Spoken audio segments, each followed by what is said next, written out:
Radhe Radhe welcome to my new mini blog. तो आज evening तो बहुत जोर वर्षा होता।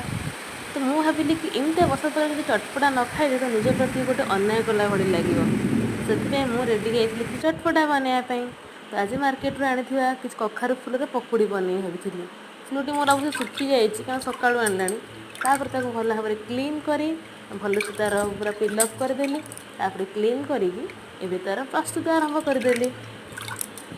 तो एमती वर्षा पाखे कि चटपटा न खाइले भल लगे। तो फाइनाली पूरा गोला गोली करी फुल को से ऐड करदेली।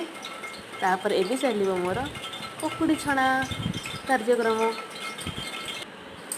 तो ये देखिपी मु पूरा स्लो मोशन पूरा छाणुची कारण छाणवर एक्सपीरियंस मोर एत ना फिर भी मुझे ट्राए करुँची।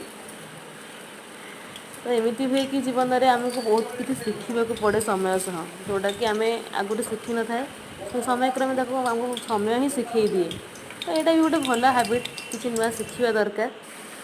तो एमती भितर मोर रेडी हो गला पूरा पकुड़ी कखारू फूल मत बहुत टेस्टी लगे घर थिला बेले बनई खाए।